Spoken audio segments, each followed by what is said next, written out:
Now, before I play this recording, because this is a recording that is from the BBC World Service, when a journalist did an investigation into TikTok, Kenya, and the documentary is already being aired. The first part of the documentary has come out. There are other parts of the documentary that will be out, and I will be playing the first part of the documentary that is out, and it's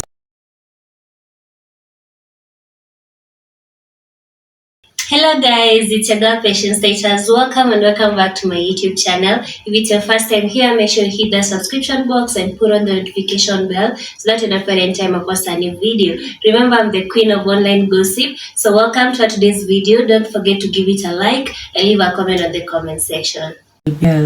Sitaki niko poa my dear. I'm good.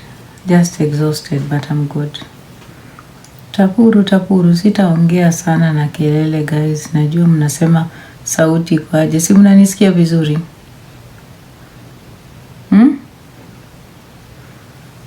Si mnanisikia? Ama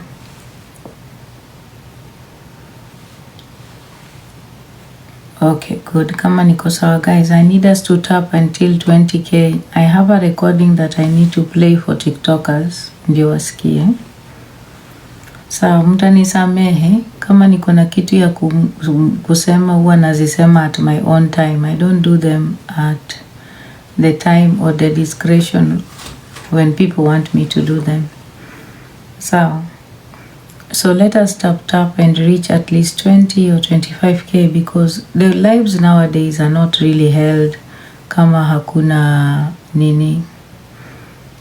Yes, bema dwanyisi awinji jaber. So wasi nini inaitwaje? How do I call it? Haya, memory imeanza kupotea. Guys, please let us tap the screen and also share this live. Share this live with your friends. Share this live with mostly women and mama girls. Dementia nyalo makakata sani. Tutapuru at least tufike 30k. Sawa. Please let us tap and you share the live. Asanteni sana. First of all, good morning everybody. I do hope that everybody is fine. Tapuru, tukiendelea kutap, I will give a little bit of introduction of what the recording I'm going to play, and then nitaongea kidogo. Ariyo maberu arwa hidi nadi ariyo maberu siepo nyathiwa in maber ambean maber. Good morning to those of you who are in Kenya. Guys, I'm struggling with insomnia lately. Nimechange, ninalala sijui wakati gani. Kama ni mchana, I don't know what's going on, but I really I'm not able to sleep well at night. Usiku saa ile nafaa kulala, macho zangu ziko hivi, kodo ziko wide open. So, but I do hope that everybody is well, and ninawasalimia. Nataka tuendelee kutap, nichezeshe hii mziki alafu. This live should last at most 45 minutes, and I'm going to put a timer. I do not want or do not intend to exceed more than 45 minutes, guys. And as time goes by, I will be coming live less and less. You will be seeing me less and less. I intend to take care of my mental health, which has not been in a very good place. And as you all know, my mental well-being is very much of importance to me. I prioritize it. So as you tap the screen, let me make a request to TikTok because of what I'm about to play. Continue to tap the screen. Dear TikTok, please protect my life. I want to talk about violence against women in Kenya, sex trafficking, and exploitation of girls by men in the diaspora in the United States of America. Please protect my life. This live is specifically for educational purposes and awareness. This live is very important for the Kenyan community, the women and the girls. So dear TikTok, protect my life. I'm making a request to anybody that may be triggered by the content of my live, because my live is going to be talking about trafficking, sexual exploitation, and violence against women. If this live will trigger or upset you, I'm making a kind request that you do not watch it. Kindly. So dear TikTok, once again, please protect my life. Guys, please tapuru kama inawezekana. Tachezesha hii wimbo. I'll give a little bit introduction and then I will continue. I'm going to dedicate this song to women that are struggling, survivors of domestic violence, people who are struggling to escape violence, people who are struggling in abusive relationships. This song is for victims, and this song is for people who may be experiencing trafficking or sexual exploitation. As I play this song, I do hope that we continue to tap, and then I will begin. Like I said, I only intend to be live for about maybe 45 minutes, and I'll set my timer when I begin talking. And just a disclaimer, because it's important that I put it, I'm going to be playing a recording here that is about 17 minutes long, and I believe it's important that I play it for everybody to listen to it. Okay. If you mash... I'm glad to see all of you and all the people that show up here on my platform. Like I said before, I will be not becoming live as much. I will be making appearances on other people's platforms more than coming on my live platform. I prefer it that way. Moving forward, I will be reducing my presence on my own individual lives unless I'm gonna be talking about specific issues that I need to talk about on my platform. Thank you for those of you who are tapping. And I needed to repeat again that this live could be upsetting, and it may contain things that may not make some people comfortable. If you find any contents of this live upsetting, please, for your own mental well-being, skip to the next live. And I'm repeating, this is for educational purposes only. Now, a lot of things have been happening in Kenya, and a lot of things have been happening on this platform, some of which are very, very upsetting, some of which are very discouraging and very unsettling. And it's important that people who have voices like us speak out and talk about the things that are happening on this platform. And I'm going to be very clear, because I'm going to be mentioning people's names here. And I think it's important that I do, so that people can understand what I'm about to talk about today. Now, before I play this recording, because this is a recording that is from the BBC World Service, when a journalist did an investigation into TikTok, Kenya. And the documentary is already being aired. The first part of the documentary has come out, there are other parts of the documentary that will be out, and I will be playing the first part of the documentary that is out, and it's a 16-minute part that is specifically talking about exploitation of women and girls in Kenya by men from the diaspora. And it's talking about the dark side of Kenyan TikTok. This was aired in the BBC. And because of the images that are in that video, I cannot bring it on the screen, but I am going to just play it so that you can listen to it. And before I play it, it's 16 minutes. Before I play it, I think it's important that I say some things here. I've always told you guys that what you do on TikTok and everything that you do on TikTok, there are people who are paying attention. Most of you have been using this platform very, very recklessly and very irresponsibly. And some of you have taken the use of this platform to very, very dangerous places and depths. And that is why it has reached a point where documentaries are coming out. And each and every person who will be featuring in that documentary is going to be responsible. You will be responsible for yourself, responsible for the things that you do and the things that will come out in that documentary. Hiyo ni shauri yako. Whatever you do on this platform, you will be responsible for it one way or another.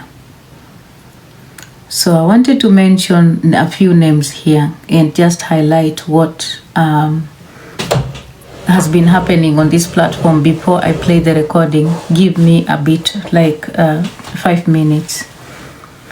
First of all, for TikTokers, there is content on this platform that is very dangerous. Kuna vile vitu ambazo tunafanya kwa hii platform ambazo tena sio content, sasa zina border around abuse. Na sio vitu ambazo zinafurahisha kuangalia ama kuona. For example, there are people on this platform that have decided to come up with marriages where there is domestic violence. People are hitting each other live on TikTok in the name of content. That is very disturbing. And the fact that we allow this to happen on this platform is so disturbing. I don't understand how else to describe it, and it's become incessant. It is not okay for anybody to come on a live platform to hit another person. Whether it is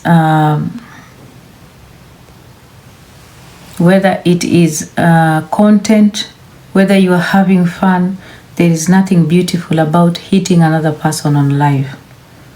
There is nothing beautiful about being aggressive with another person on a live TikTok session.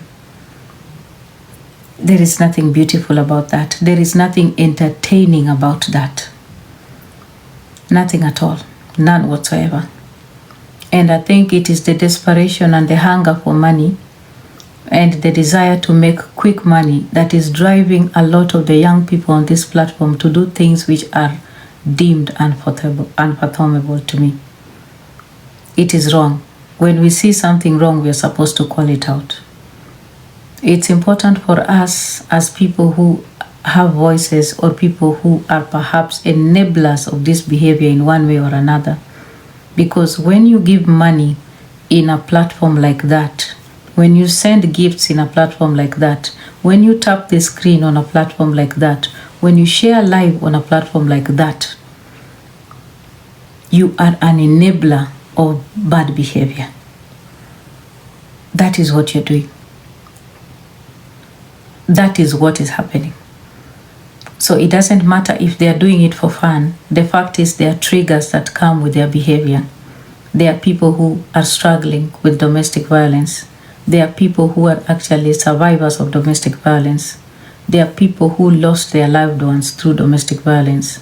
When you make domestic violence content, you are a person who has no respect for the people who are struggling and survivors of domestic violence. And as people who are responsible on this platform, we really need to be able to protect ourselves from such content, because every time you flood such content,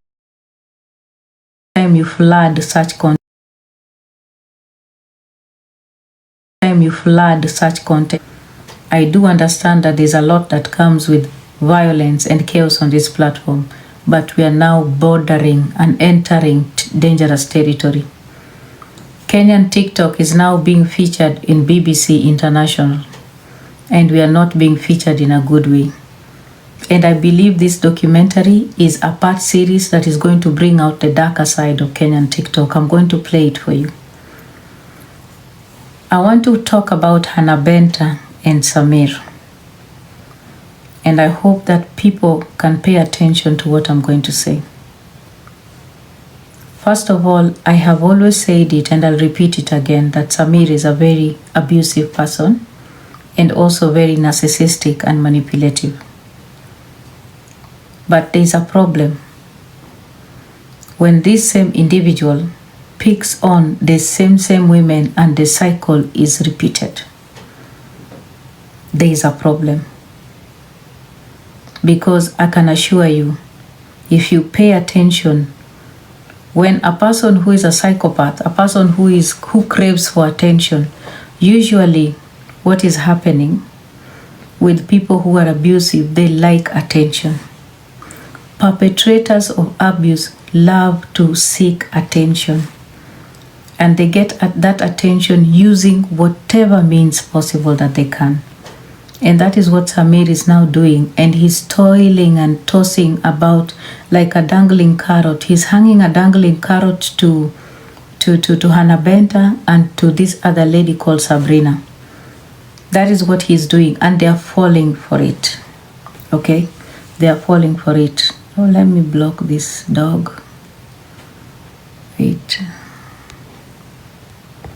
Thank you so much.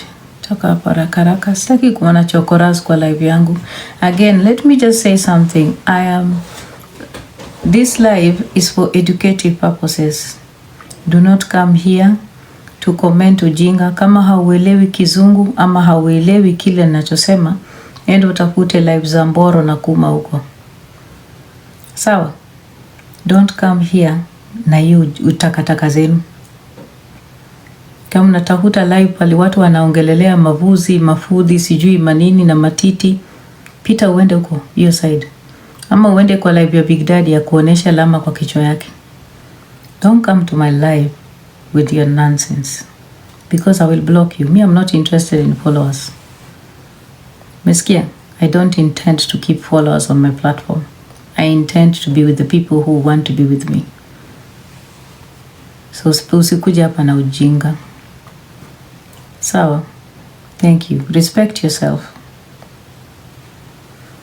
So I was talking about Samir and Hannah Benta, because most of you don't know what they're doing, and I'm going to tell you what they're doing. This whole charade, this whole back and forth with Sabrina and Samir and Hannah Benta, it is all abusive, aggressive content. For some of you, you might believe the things that they are saying, but I can tell you, these are just a circle of 40 thieves working together and are willing to go to any lengths to bring content to you. Nimewaambia hapa. That is what is happening. They are willing to go to whatever lengths to come up with the content for you guys, because these are people who are like not okay. They are psychopaths. Unasikia? Ni watu ambao hawako mentally stable. They record each other wakiongea vitu zenye hazi make sense. Nani ananyonganga alafu ana record side moja ndio mnasikia? Who does that? On a serious note. So it's the reason why they keep coming with that same content is because you people watch and you pay attention to them. That attention is what Samir and Hannah Benta like. So ukikosa kupatia Hannah Benta na Samir attention, Sabrina anafungua live. Sabrina akikosa kufungua live, Hannah Benta ametuma kazini yake, anafungua live, ana attack Sabrina. Kidogo kidogo Sabrina amefungua live na content creators wengine, nyumba imevunjwa. alafu makatels wa TikTok wanaingia hapo ndani akina Mwiti. That is what they are doing. It's all about whipping up people's emotions, and then you go and gather there, munawasikiza 12k people, you listen to rubbish and nonsense, and then they gain their followers, and then itaisha wapi? Itaisha eti kuna mtu amekuwa hurt na Samir, atakuwa analia akirudi kwa live akilia, mnamsaidia. That is where all this is ending. That is what is happening on this platform, because right now getting gifts or getting money on this TikTok imekuwa ngumu sana. So watu wanafanya zile vitu ambazo hazieleweki. They are doing the most advanced things to gain attention. I'm telling you, and you need to pay attention to the body language and the behavior of all these women. I want to ask you a very simple question. So mtu anakuja kwa platform kuongelelea kaswende. So hii kaswende mbona inashika wanawake na yeye haongelelei yeye kukuwa na kaswende? Yeye peke kaswende inapata wanawake ambao wanalala naye, lakini yeye hapati kaswende. There is no story about yeye mwenyewe kupata kaswende, lakini the women get kaswende, si ndio? Na mmekaa hapo mnamsikiza, si ndio? Mna tap screen kishare live, mnasikiza upuzi. This man even came here and lied to you that he's married to Nancy and they're not married, and you are believing it. A man that is married in the US here, the records are there. Ukienda umtafute utapata kila kitu. So you guys need to really pay attention to the rubbish that you're fed on this platform. Hata huyu Hana Benta walinichezea kichwa. Hana Benta akaenda akarecord call na rafiki yake akipretend ati ni dada ya Samir, na kumbe ilikuwa rafiki ya Hana Benta.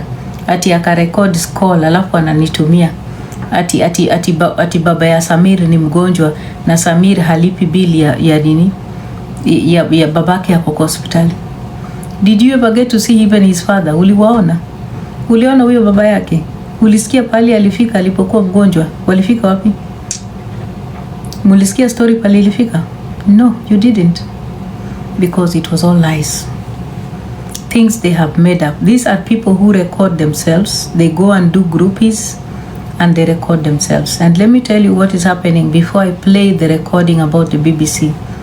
The reason why I want to tell Kenyan women wakuwe very aware. I want Kenyan women to be very wary of women on this platform. When you wanna associate na Menas, when you wanna associate na Steve, when you wanna associate na Captain Samir.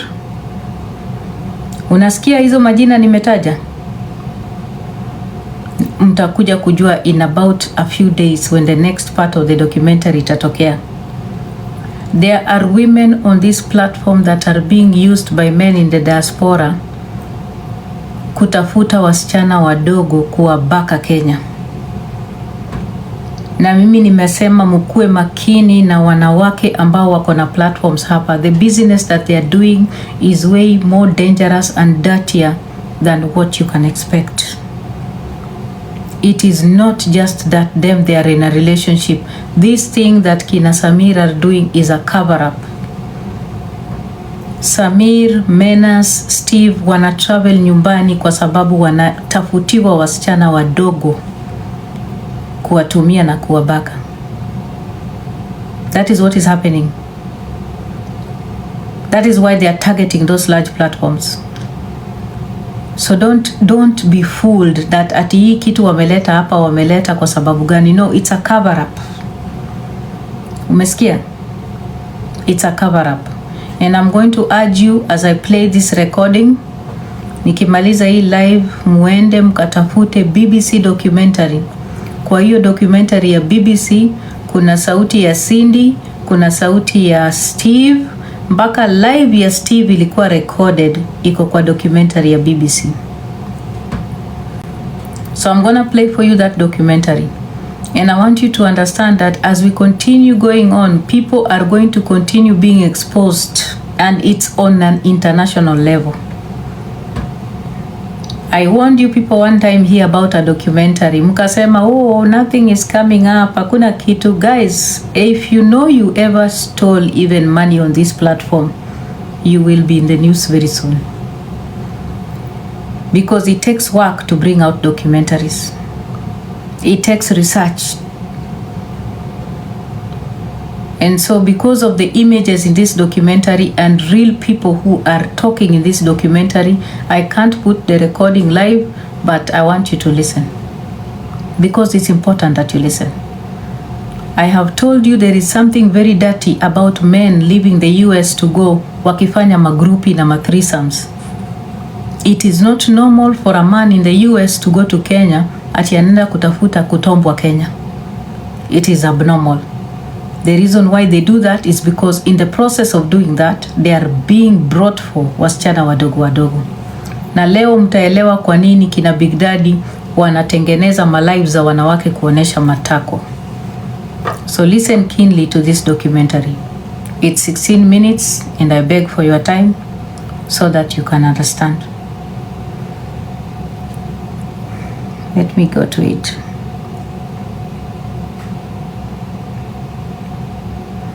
In this documentary, live ya Big Daddy iko hapo, live ya Steve Nice iko na matako za watu zenye ziko hapo. They've been blurred but you can even hear sauti ya Cindy akipiga bei ya kuma 100 iko hapo. And this is what I told Big Daddy some time back, and I talked about sexual exploitation. And I mentioned that exact word to him. I think I remember a lot of you coming to attack me and saying that, oh, what you're saying is not right. Hili, what is the problem? Why are you hahing on my live? Shida ni nini? Do you have a question? Moderators mute, nataka niulize swali yake kwanza. Oh, mumesha mute. Okay, sawa. Nimesema this live is for educational purposes. Don't come to this live na ujinga. Ukitaka live ya ujinga, wende kwa live ya Big Daddy, ukahesabu stitches kwa kichwa yake. Sawa. So I'm gonna play this. Let me turn on my JBL.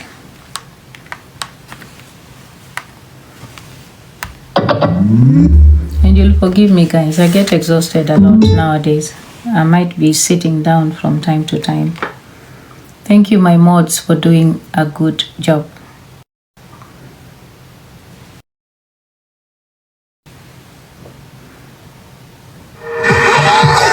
When you're dancing live, some people will contact you and then you will take the conversation offline. I met him and he asked me to have sex with him, and we had sex. My name is Debula Kemoli, and I'm investigating the grooming and sexual exploitation of girls in some of the most deprived neighborhoods of Nairobi. He started by asking me to send him my naked pictures. He told me that if I sent him my pictures, he would pay me. Girls as young as 15 say they've been targeted and raped by predators on social media. They're driven to look for money from people who offer them sexual whatever, we call it sextortion. This is not allowed. What would you take down? What would you do? This one would be tagged as adult sexual solicitation. This is Midnight TikTok, where the content is much more risque. It's clear as the night progresses, the content becomes more explicit, sexual. Now, the TikTok community guidelines state that anyone under the age of 18 is not allowed to do live streaming, and the sale of sex is prohibited. Guys, do you want Kinembe? Come, I'm ready. Inbox, guys, inbox me. My number is on the bio. I've seen many live streams like this where women are selling sex.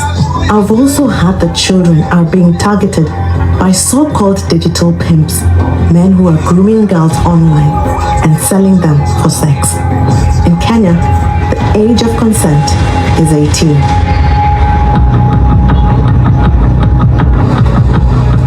out to Majengo, a poor neighborhood in Nairobi, to meet a girl who describes how she was groomed and raped by men she met through TikTok. She was just 15 at the time. I sell myself on TikTok. I dance naked, live. I do that because that's where I can earn money to support myself. When you're dancing live, some people will contact you, and then you will take the conversation offline. And then you meet them and sleep with them, and then I get some money from that.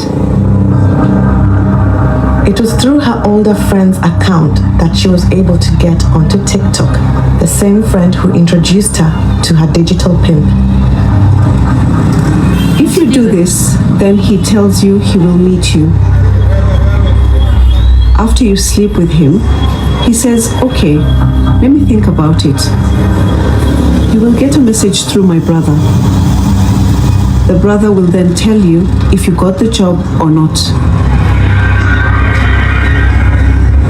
Sasa, kabla kwambie uanze kutoa hizo nguo, aliwahi kukuuliza uko na umri gani? I told him I was 15 years old.